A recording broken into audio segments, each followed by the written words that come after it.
ನಾನು ಬಂದಿರೋದು ಒಂದು ವಿಶೇಷವಾದ ದೇವಸ್ಥಾನಕ್ಕೆ. ಇದು ವರಂಗ ಜೈನ ದೇವಸ್ಥಾನ. ಇಲ್ಲಿ ಏನು ವಿಶೇಷ ಅಂತ ನಿಮ್ಗೇನಾದ್ರೂ ಗೊತ್ತಾ? ಹೇಳ್ತೀನಿ, ಕೇಳಿಸ್ಕೊಳ್ಳಿ. ದೇವಸ್ಥಾನ ಕೆರೆಯ ಮಧ್ಯದಲ್ಲಿದೆ. ನೀರಿನ ಮಧ್ಯದಲ್ಲಿರುವ ಈ ದೇವಸ್ಥಾನನ ನೋಡೋದು ಒಂದು ಸೂಪರ್ ಎಕ್ಸ್ಪೀರಿಯನ್ಸ್. ಈ ದೇವಸ್ಥಾನ ಎಲ್ಲಿದೆ ಅಂತ ನಿಮಗೆ ಗೊತ್ತಾ? ಇದಿರೋದು ಉಡುಪಿಯ ವರಂಗ ಅಂತ ಒಂದು ಊರಲ್ಲಿ. ಈ ದೇವಸ್ಥಾನನ ಕೆರೆ ಬಸದಿ ಅಂತ ಕರೀತಾರೆ. ಕೆರೆ ಅಂದರೆ ಲೇಕ್.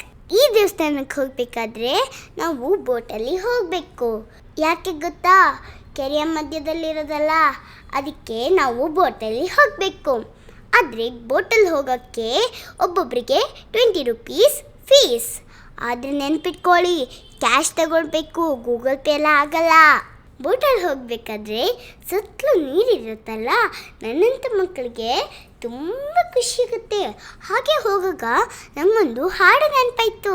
ದೋಣಿ ಸಾಗಲಿ ಮುಂದೆ ಹೋಗಲಿ, ದೂರ ತೀರವ ಸೇರಲಿ. ಆದರೆ ಅಷ್ಟು ದೂರ ಇಲ್ಲ ಆಯಿತಾ. 5 ನಿಮಿಷದಲ್ಲಿ ನಾವು ದೇವಸ್ಥಾನಕ್ಕೆ ಹೋಗಿರ್ತೀವಿ. ಈ ದೇವಸ್ಥಾನ ತುಂಬ ಹಳೆಯದಂತೆ. ಇದನ್ನು ತುಂಬ ವರ್ಷಗಳ ಹಿಂದೆ ಕಟ್ಟಿದರಂತೆ. ಇಲ್ಲಿ ಜೈನ ಧರ್ಮದ ಪಾರ್ಶ್ವನಾಥ ಭಗವಾನ್ ಅವರ ಪ್ರತಿಮೆ ಇದೆ. ದೇವಸ್ಥಾನದ ಒಳಗೆ ಫೋಟೋ ತೆಗೆಯೋಕ್ಕೆ, ವಿಡಿಯೋ ಮಾಡೋಕ್ಕೆ ಅವಕಾಶ ಇಲ್ಲ. ಅದಕ್ಕೆ ಈ ವ್ಲಾಗಲ್ಲಿ ದೇವಸ್ಥಾನದ ಒಳಗೆ ಯಾವುದು ವಿಡಿಯೋ ಇಲ್ಲ, ಸುತ್ತಮುತ್ತದ್ದು ವಿಡಿಯೋ ಇದೆ. ಇಲ್ಲಿನ ಬೆಸ್ಟ್ ಪಾರ್ಟ್ ಏನು ಗೊತ್ತಾ? ಸುತ್ತಮುತ್ತ ಹಸಿರು ಗಿಡ ಮತ್ತು ಮರ ಇರುತ್ತೆ. ದೇವಸ್ಥಾನದ್ದು ಬಿಂಬ ನೀರಲ್ಲಿ ಕಾಣಿಸುತ್ತೆ.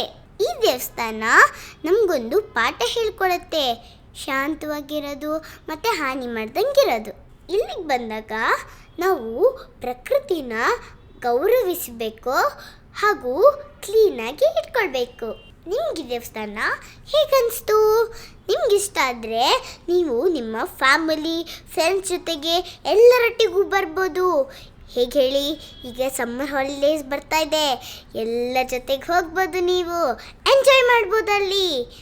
ನಿಮ್ಗೆ ಈ ವಿಡಿಯೋ ಇಷ್ಟ ಆಗಿದ್ದರೆ ಶೇರ್ ಮಾಡಿ, ಲೈಕ್ ಮಾಡಿ, ಸಬ್ಸ್ಕ್ರೈಬ್ ಮಾಡಿ. Thank you. ನಮಸ್ತೆ.